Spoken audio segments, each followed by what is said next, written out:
Muy buenos días a todos y un feliz sábado. Pues hoy tenemos un día de maratón. ¿Saben lo que es un maratón?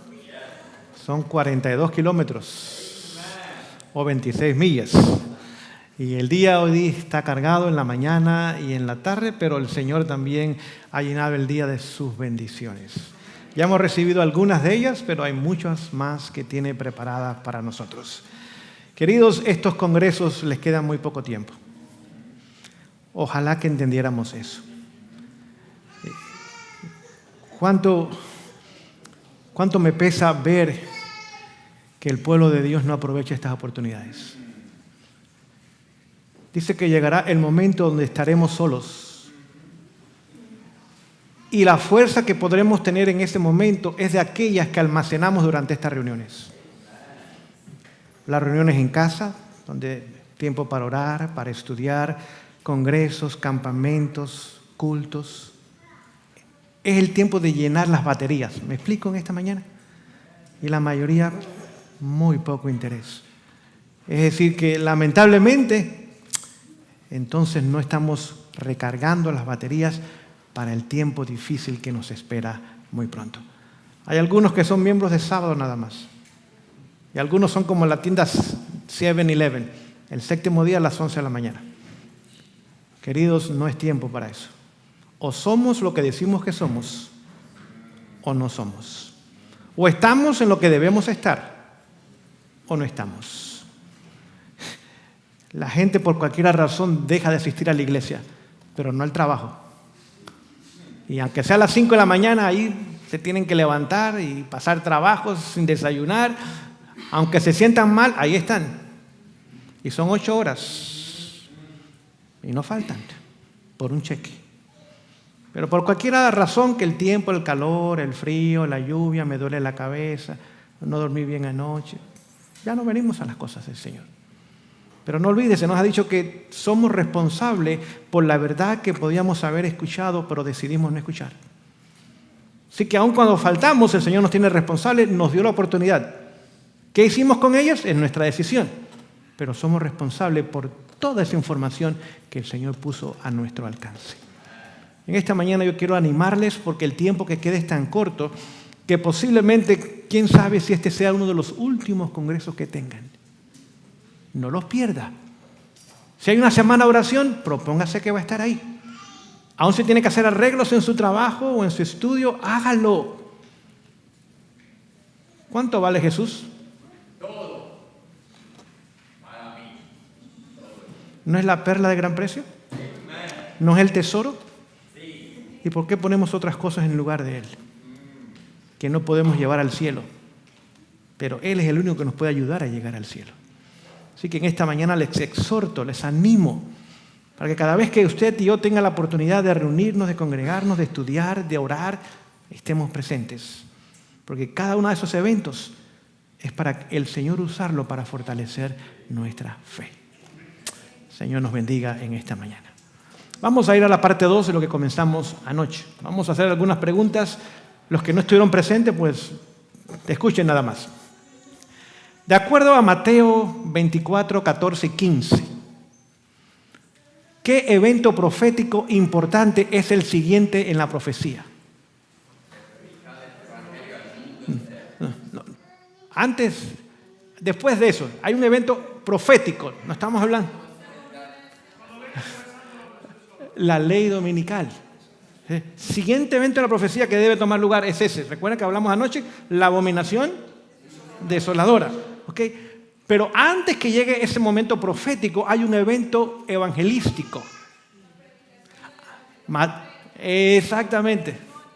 La predicación del evangelio del reino. ¿Quién recibió el reino? Jesús. ¿Cuándo recibió el reino? En el año 1844 recibió el reino. Y ahora el evangelio del reino tiene que llevar adelante la obra de Jesús que realiza en el lugar santísimo. Donde hay perdón de pecado, pero hay victoria sobre el pecado. Es el mensaje de la justicia de Jesús. Y ahí nos detuvimos anoche. Pero antes, vamos a darnos cuenta que Dios dio un lugar para prepararnos para hacer esa obra final. El hogar, correcto. El hogar. el hogar. Y ahí nos quedamos anoche. ¿Ok? Ahora les voy a leer una cita. Dice lo siguiente. Obreros Evangélicos, página 148. Dice, los predicadores deben presentar la segura palabra profética como fundamento de la fe de los adventistas del séptimo día. Así que, ¿qué mensaje muestra el fundamento de los adventistas del séptimo día? La más segura palabra profética. En el libro Evangelismo, página 165, dice que la comprensión correcta de la administración del santuario celestial es también el fundamento de los adventistas del séptimo día. Así que durante la semana estuvieron estudiando el santuario. Hacia el fin de semana vamos a ver ahora énfasis en eventos finales y el lugar de preparación para esos eventos finales. Así que vemos que tanto el santuario como las profecías deben ser presentadas como el fundamento ¿de qué? De los adventistas del séptimo día. Continúa la lectura. Deben estudiarse detenidamente las profecías de Daniel y el Apocalipsis. Así que, ¿qué dos libros deben ser estudiados detenidamente? Daniel y Apocalipsis. Y continúa diciendo, y en relación con ellas, las palabras, he aquí el Cordero de Dios que quita el pecado del mundo. Así que vemos que las profecías deben ir acompañadas ¿de qué? Del Evangelio de Cristo como el Cordero de Dios que quita el mensaje o el pecado del mundo. Leo del libro Deseado a toda la gente, la página 199 dice lo siguiente, la nota predominante de la predicación de Cristo. ¿Quisieran saber ustedes cuál fue la nota predominante en la predicación de Cristo? ¿O no están animados ustedes en esta mañana? El tiempo es cumplido y el reino de Dios está cerca. Arrepentíos y creed en el Evangelio. Así el mensaje evangélico, tal como lo daba el Señor mismo, se basaba en las profecías. ¿Entendemos la mezcla de ambas cosas? El Evangelio que salva y las profecías que nos indica el momento de la historia donde estamos viviendo. Jesús hizo esa obra. Y dice que los ministros debemos hacer ¿qué cosa? La misma obra. Mensajes de Daniel, mensajes de Apocalipsis, combinado con el mensaje, he aquí el Cordero de Dios que quita el pecado del mundo. Continúa la lectura en Obreros Evangélicos, página 148. El capítulo 24 de Mateo. ¿Qué capítulo? Mateo 24. Capítulo 24. Ahora la pregunta es, ¿qué libro? Mateo. Ok. Me ha sido presentado vez tras vez. No es una sola vez, sino que en varias ocasiones Dios le presentó a esta mujer de Dios el mensaje de Mateo 24. ¿Qué contiene Mateo 24? La venida del Señor. El sermón profético de Jesús. Mateo 24. Usted va a notar que en Marcos 13 está repetido, pero es más condensado. Mateo 24 tiene más información. Lucas 21 también tiene el mensaje de Mateo 24, pero es más condensado. Pero Mateo 24 tiene casi todo el mensaje de Jesús. Y es interesante porque el libro Conflicto de los Siglos sigue el formato de Mateo 24. No de Daniel ni de Apocalipsis, sino el formato o el bosquejo de Jesús en Mateo 24. ¿Cuál es el primer capítulo del libro Conflicto de los Siglos? La destrucción de Jerusalén. ¿De qué comienza hablando Jesús en Mateo 24? De la destrucción de Jerusalén. Y ahí continúa ahora describiendo la historia de la iglesia cristiana hasta nuestros días y aún después. Así que vemos que Mateo 24 le fue presentada a la sierva del Señor, dice, vez tras vez, como algo a que debe ser atraída la atención de todos. ¿Cuántos debemos ser atraídos al estudio de Mateo 24? Todos. Todos. Continúa diciendo la cita. Vivimos hoy en el tiempo en que las predicciones de este capítulo se están cumpliendo. Expliquen nuestros predicadores y maestros estas profecías, aquellos a quienes instruyen. Excluyan de sus discursos los asuntos de menor importancia y presenten las verdades que decidirán el destino de las almas. Ahora con esa cita, ¿dónde vamos a estudiar esta mañana? Mateo 24. Muy bien, yo quiero que ustedes estén despiertos y puedan seguir el estudio porque tenemos muchos para estudiar durante todo el día. Vamos al libro de Mateo capítulo 24. Encontramos allí una vez más el sermón profético de Jesús. Mateo 24.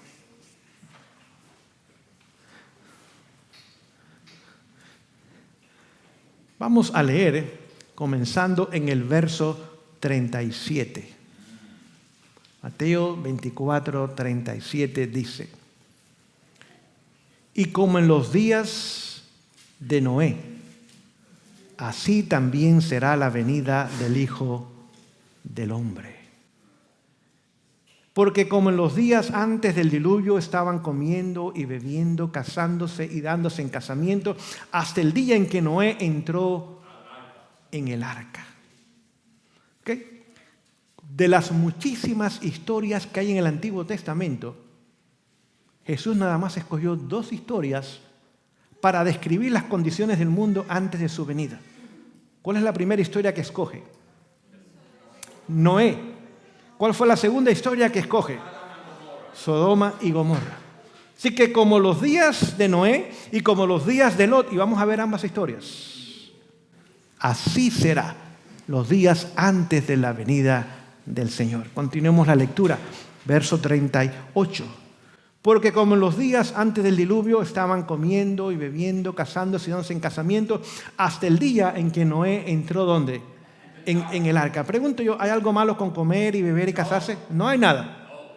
Pero ¿qué sucede cuando esas cosas las ponemos como prioridad en vez de Dios? Ahí hay problema. Es decir, en la mente del mundo antediluviano las cosas espirituales fueron puestas a un lado y tan solo las cosas materiales fueron el énfasis en sus vidas. Continúo la lectura. Verso 39. Y no entendieron hasta el día que vino el diluvio y se los llevó a todos. Así también será la venida del Hijo del Hombre. Pregunten esta mañana, ¿hubo un tiempo donde el mundo antediluviano no entendió el mensaje de Noé? Hubo un tiempo, no lo entendieron. Llegó un tiempo donde sí entendieron el mensaje de Noé.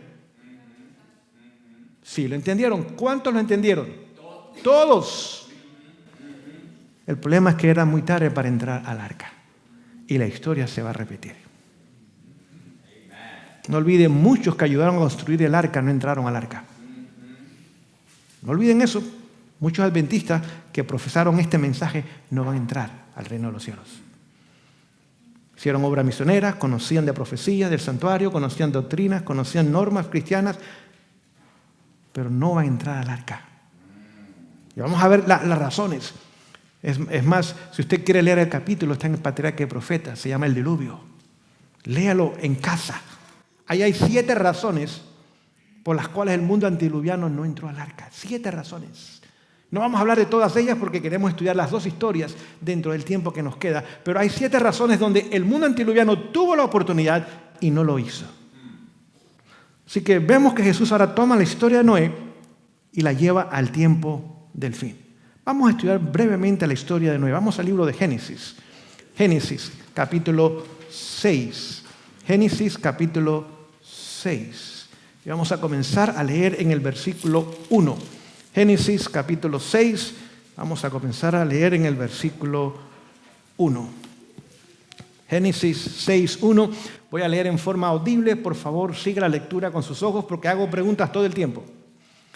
Y aconteció que cuando comenzaron los hombres a multiplicarse sobre la faz de la tierra y les nacieron hijas, viendo los hijos de Dios que las hijas de los hombres eran hermosas, se tomaron mujeres escogidas entre todas. Vamos a detenernos ahí. Encontramos aquí 2 generaciones. Encontramos los hijos de Dios por un lado y por otro lado encontramos las hijas de los hombres. Ahora tenemos que entender esto porque el mundo cristiano está equivocado en este punto. El mundo cristiano piensa que los ángeles vinieron y tuvieron relaciones sexuales con la raza humana y crearon una raza híbrida. No sé si me explico. Se llaman Nefelín ellos, que eran gigantes aún. ¿Okay?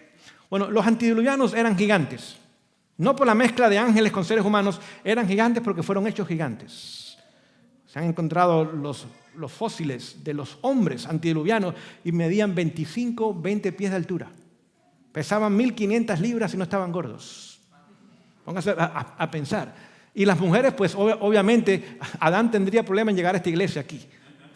Porque estaría tocando su cabeza el techo posiblemente. O quizás tendría que inclinarse un poco para poder estar en este lugar. Eran así los antediluvianos. Es más, usted puede ver aún las reliquias del mundo antiguo y ve que usted que las personas en las reliquias son mucho más altas que nosotros. Usted ve las esfinges que hicieron los egipcios mucho más altos que nosotros. ¿Por qué? Porque eran mucho más altos que nosotros éramos. Pero no era por la mezcla de ángeles con seres humanos, sino que eran gigantes porque Dios los hizo grandes. Ahora comenzamos a darnos cuenta nosotros que ahora dice que los hijos de los hombres, ¿qué hicieron? Se tomaron, o viendo las hijas de los hombres, los hijos de Dios ahora se unieron con quien, con las hijas de los hombres. Es decir, la genealogía que había permanecido leal a Dios, ahora se une con la genealogía que no era leal a Dios. En otras palabras, los descendientes de Set, que tomó el lugar de Abel, ahora se mezclan con los descendientes de Caín, su hermano mayor. Así que aquellos que se habían alejado de Dios y sus principios eran las hijas de ¿quiénes? De los hombres. Mientras que aquellos que permanecían fieles eran ¿quiénes? Los hijos de Dios. Capítulo 4 de Génesis. Y simplemente es tarea para ustedes. No tenemos tiempo para estudiar todas estas cosas. Encontramos la genealogía de Caín. Capítulo 5 encontramos la genealogía de Adán. Así que las hijas de los hombres, descendientes de Caín. Los hijos de Dios, los descendientes de Send. La Biblia nos dice quiénes son los hijos de Dios. Si usted va, digamos, a 1 de Juan 1:12, dice que aquellos que lo han recibido, Dios le da potestad de ser llamados hijos de ¿quién? De Dios. También en Romanos 8:14 dice que aquellos que son guiados por el Espíritu son llamados hijos de Dios. Porque el mundo cristiano hoy día nos está diciendo que todos somos hijos de Dios.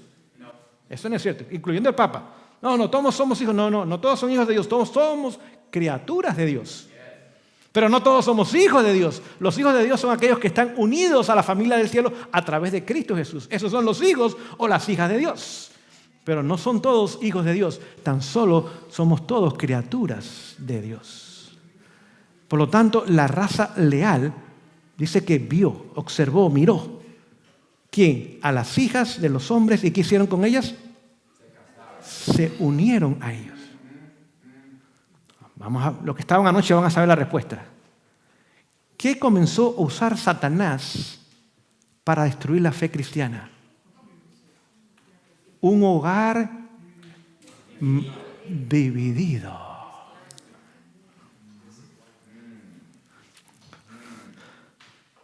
Se los voy a leer del libro Mensaje para los Jóvenes. Escuche esta corta declaración.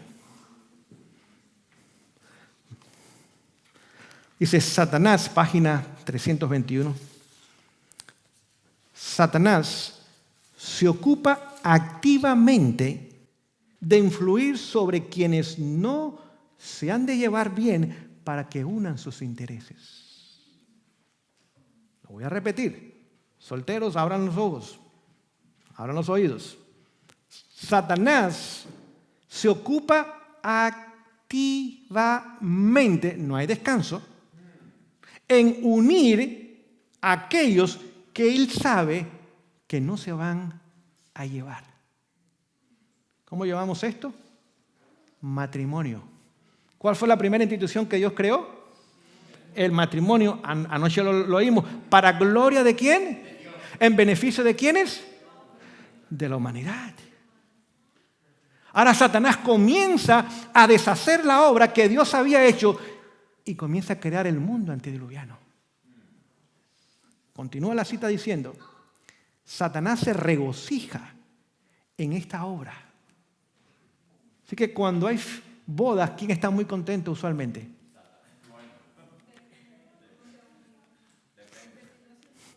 Si él los unió, ¿quién está contento en esa boda? Satanás. Pues por ella puede producir más miseria e irremediable desgracia a la familia humana que si ejerciera toda su habilidad en cualquier otro sentido. Queridos, tenemos que entender esta declaración. ¿Cuál es el método que ha traído más miseria a la humanidad? Correcto.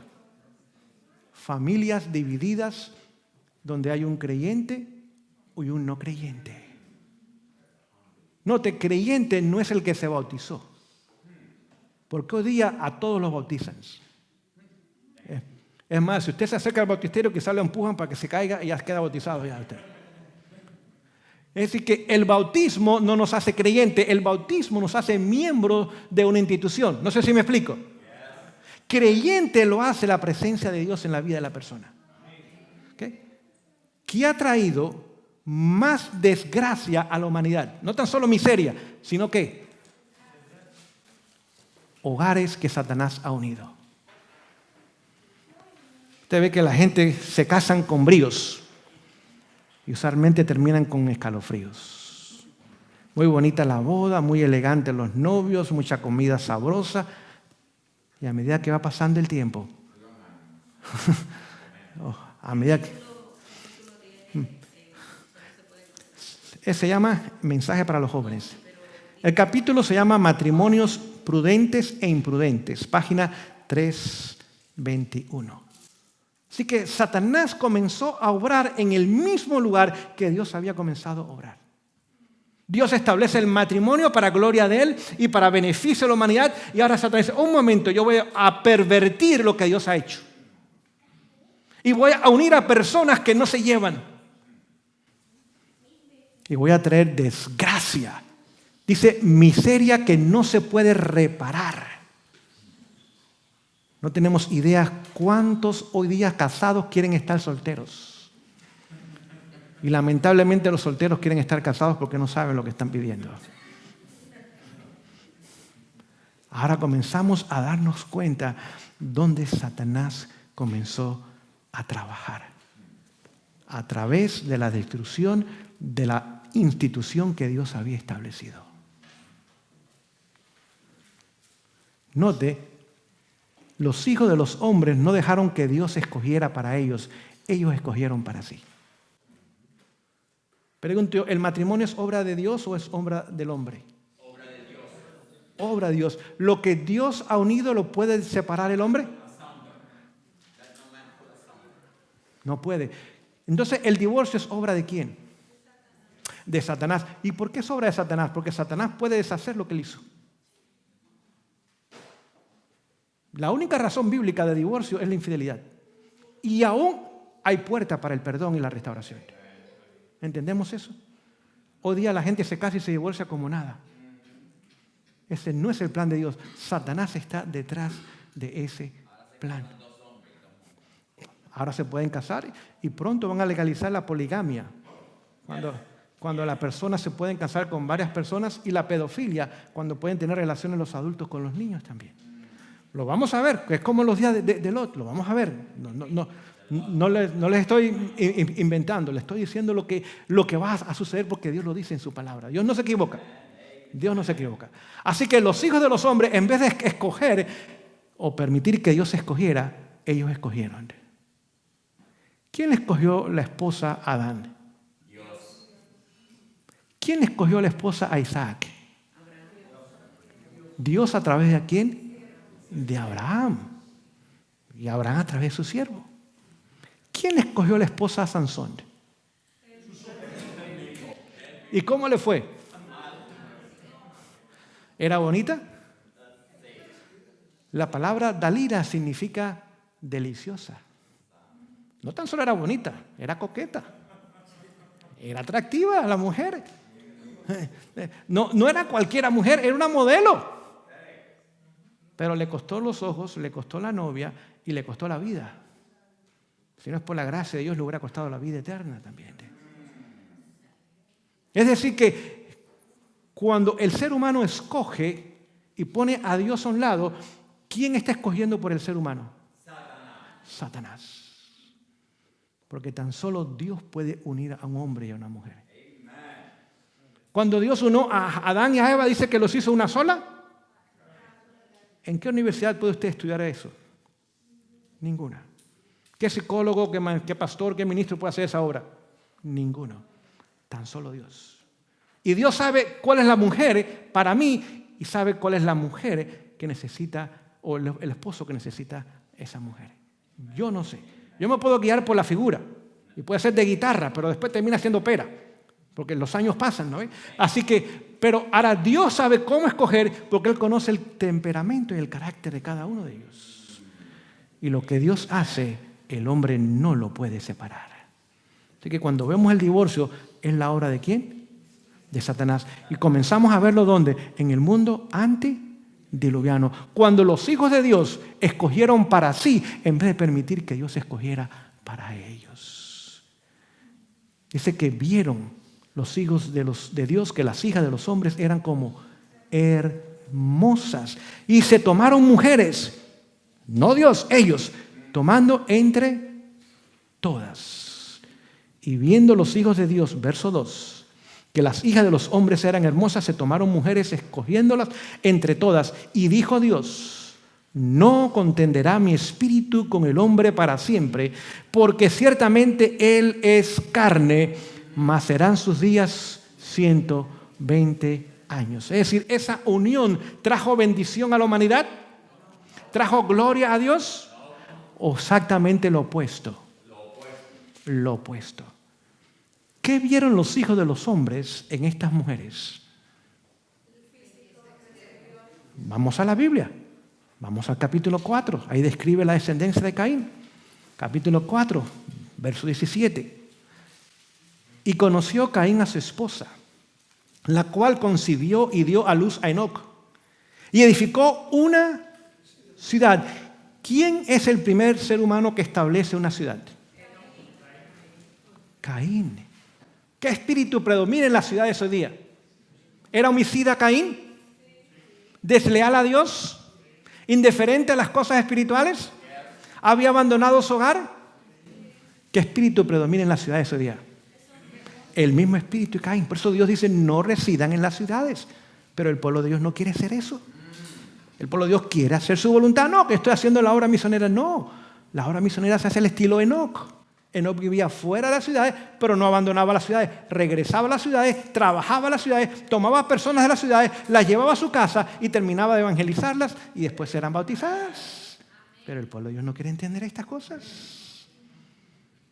¿Por qué? Porque otra vez los hijos de Dios están viendo.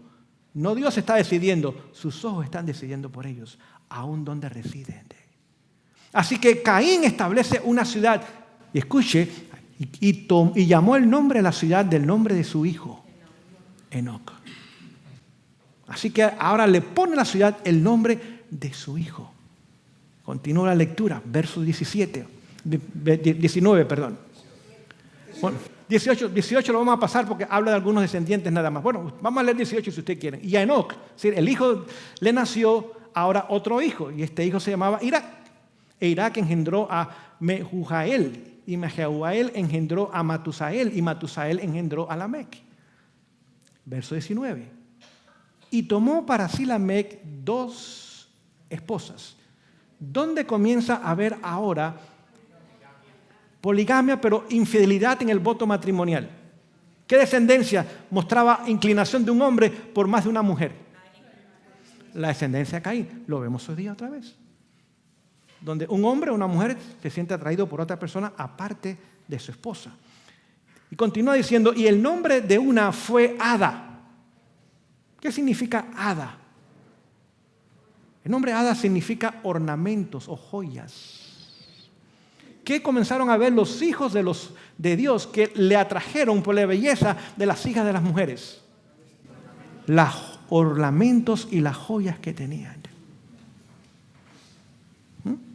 Ahora comenzamos a ver lo que estaba tomando lugar. Estas joyas comenzaron a traer a quién ahora, a los hijos de Dios. Mira qué bonita se ve con esto puesto. Quizás sus joyas en las orejas, quién sabe, hoy día hasta En lugares que no voy a mencionar, la gente se pone joyas.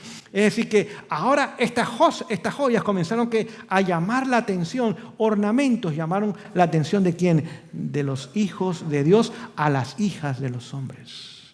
Para que veamos, vamos al libro de Isaías. Vamos a leer algo brevemente. Isaías, capítulo 4. Isaías, capítulo 4. Isaías, capítulo 4.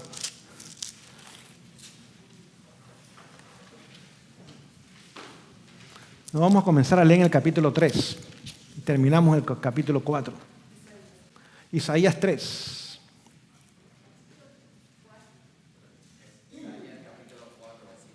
No, capítulo 3. Capítulo 3, verso 17.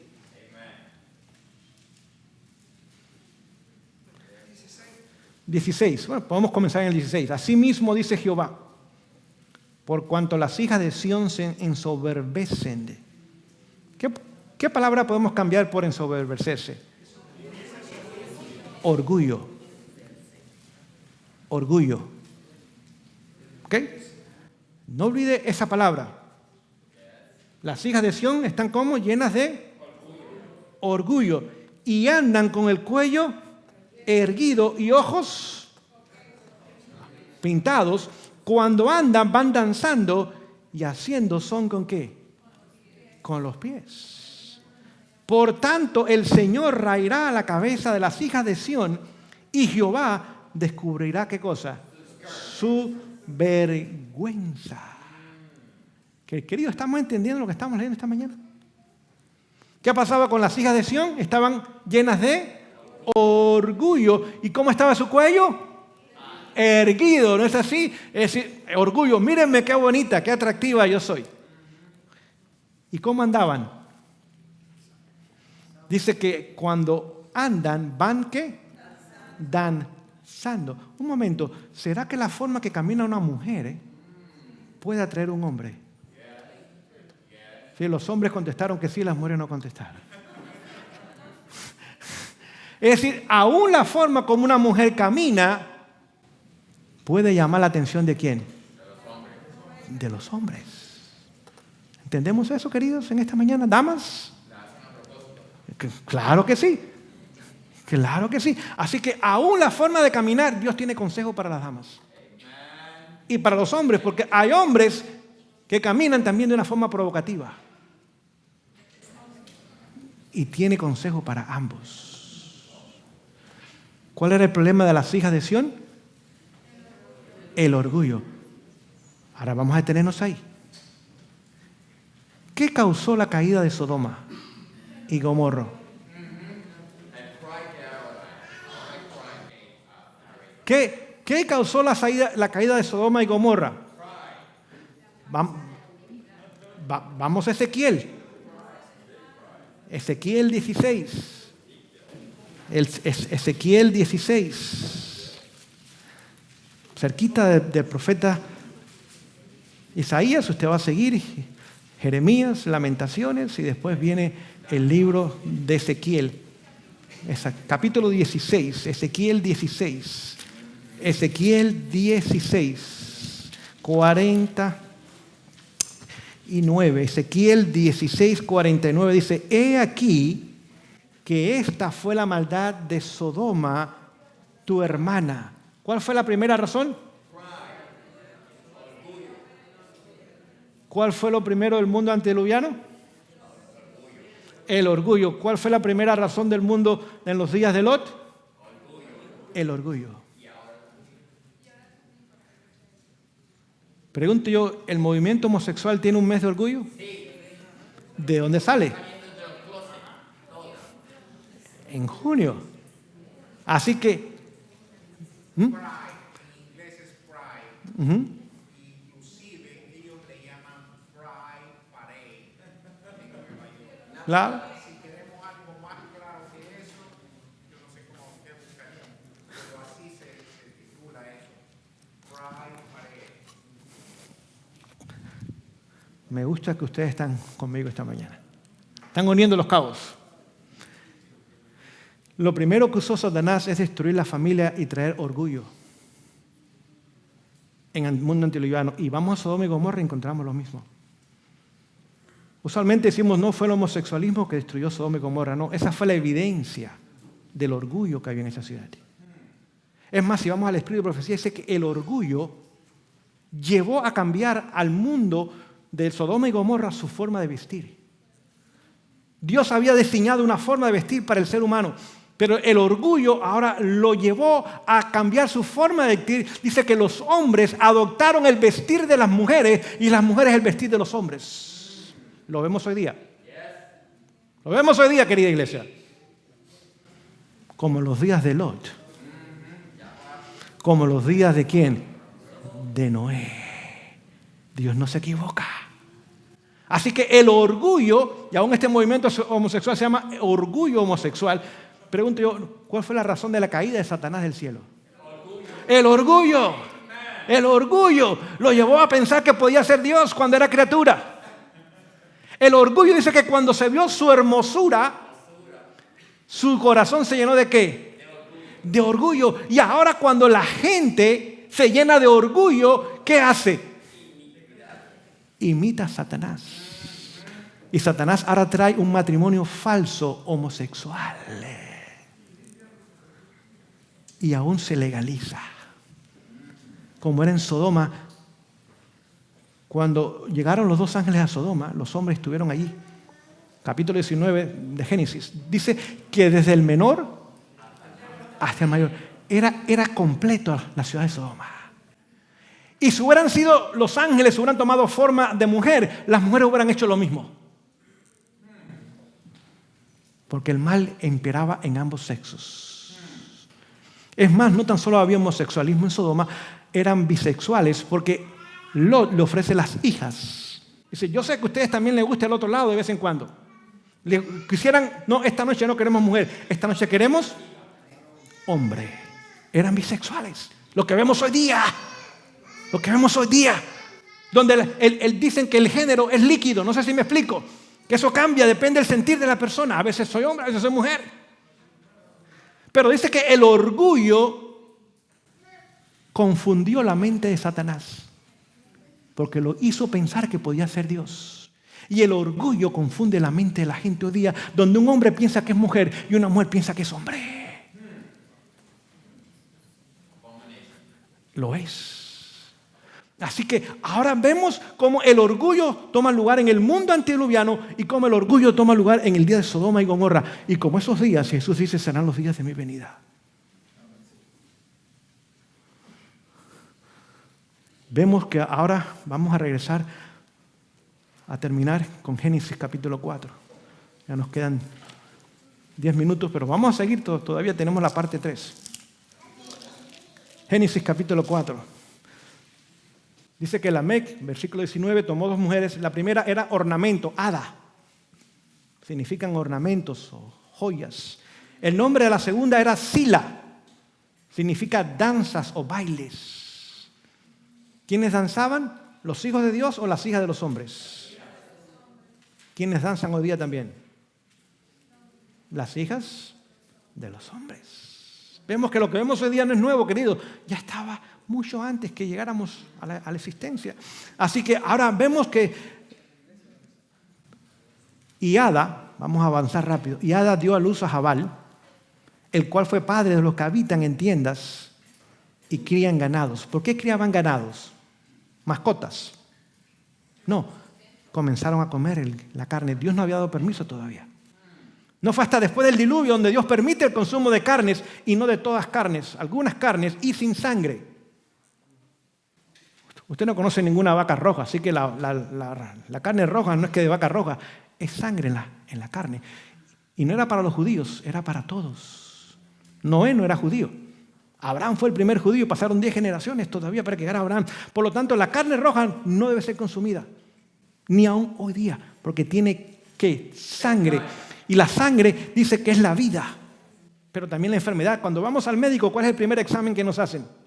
Sangre. ¿Por qué? Enseguida saben lo que hay en nosotros, o lo que falta o lo que sobra, o las enfermedades que enseguida las saben, con un poquito de sangre nada más. Entonces, cuando consumimos sangre de animales, ¿qué estamos consumiendo? Enfermedades, gérmenes, que dañan nuestra salud y nuestro cuerpo. Y dice, no, eso no es para ustedes. No hay nada para comer, Noé, pero puedes comer estos animales, pero no pueden tener sangre en ellos. La sangre es lo que le da el sabor a la carne, más la grasa. En Levíticos 3 dice, no puede tener grasa. Cuando Dios le habla después a su pueblo, no puede tener grasa, tampoco su carne. Así que vemos que ahora comenzaban a alterar no tan solo su forma de vestir, sino sus ornamentos, sino comenzaban a danzar y comenzaron a cambiar su dieta también. Comenzamos a ver el mundo antediluviano se parece a qué mundo? Al mundo de hoy. Comenzaron que los ornamentos, las danzas, la dieta cambió. ¿Qué más? Continuamos la lectura, verso 21. Y el nombre de su hermano fue Jubal, el cual fue padre de todos los que tocan arpa y órgano. Ahora comenzó a crearse la música para danzar.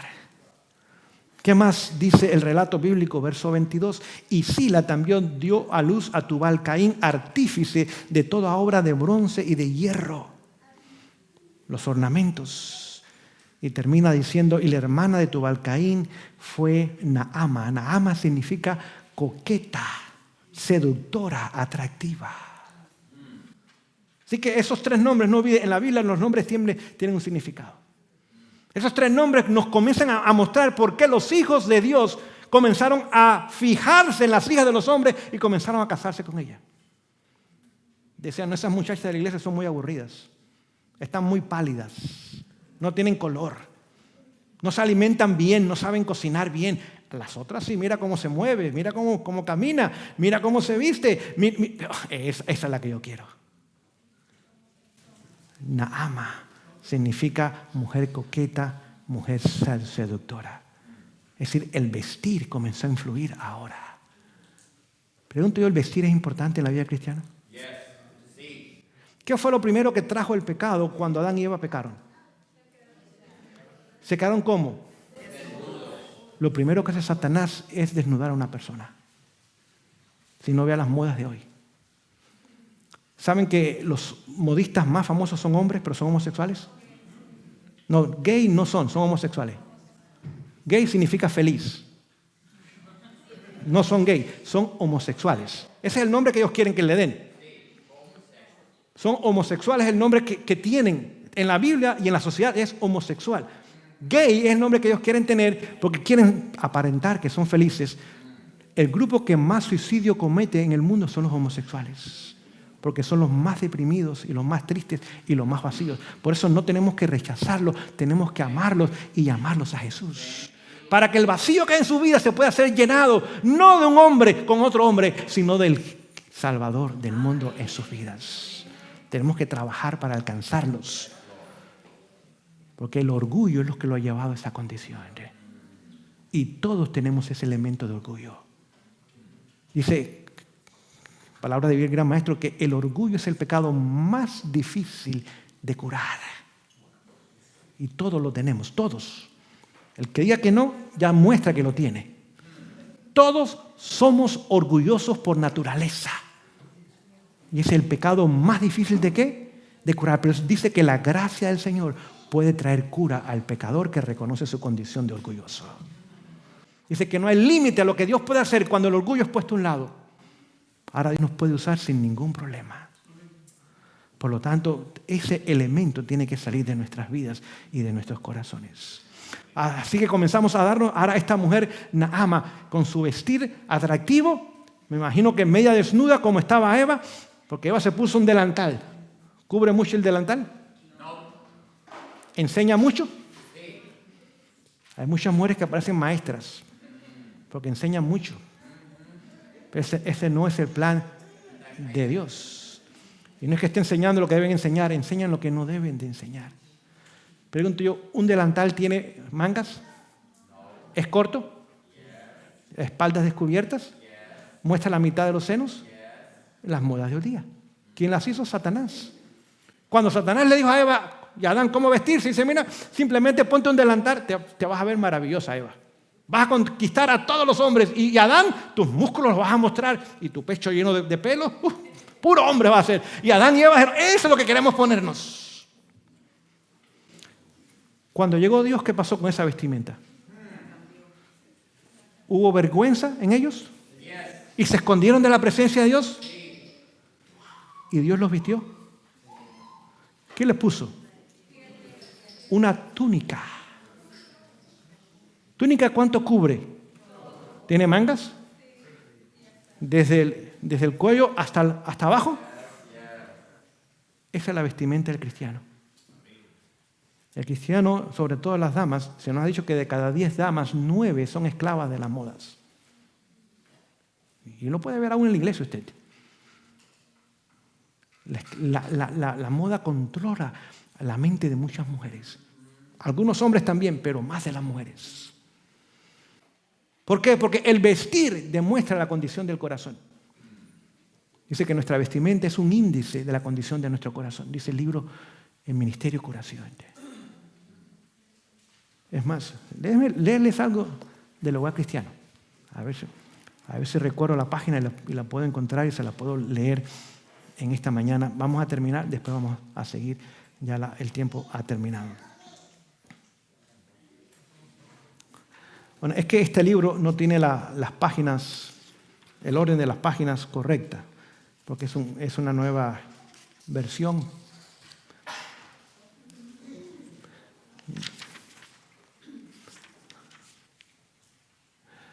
Donde habla de la importancia del vestir de la madre en casa. Déjenme ver si lo puedo encontrar para compartirlo con ustedes.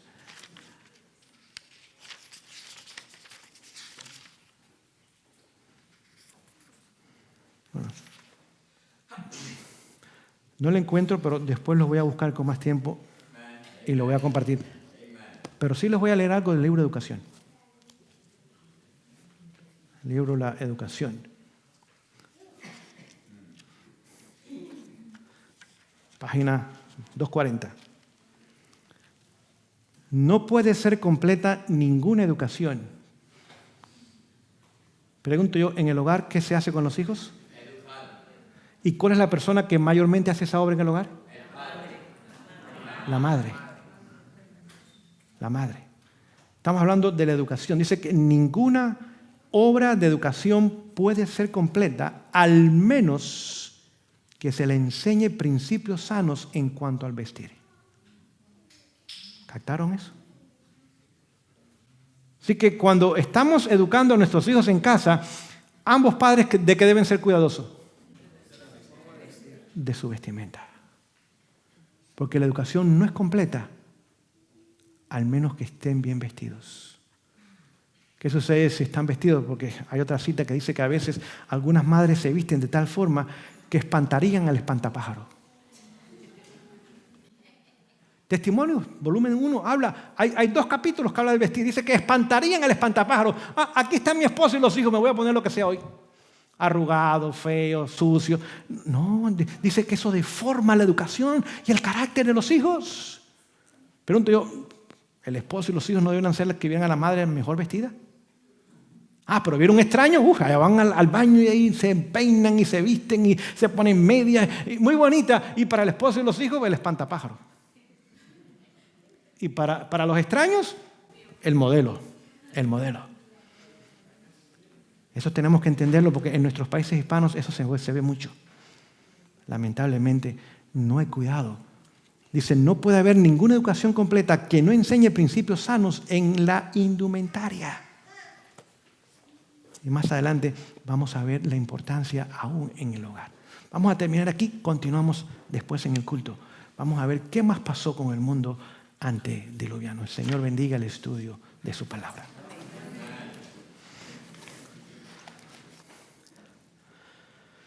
Amoroso Padre Celestial, en esta mañana te damos gracias una vez más por el estudio de tu palabra. Cuánta información hermosa, maravillosa, transformadora, elevadora encontramos en ese libro inspirado. Ayúdanos a apreciar sus enseñanzas, a valorarlas, a atesorarlas, a vivirlas y a compartirlas. Señor, bendice también las ofrendas para la escuela sabática, que aquellas ofrendas sean multiplicadas, el objetivo sea cumplido y que el dador alegre continúe siendo bendecido, Señor. Esto rogamos y pedimos en el nombre de Jesús. Amén.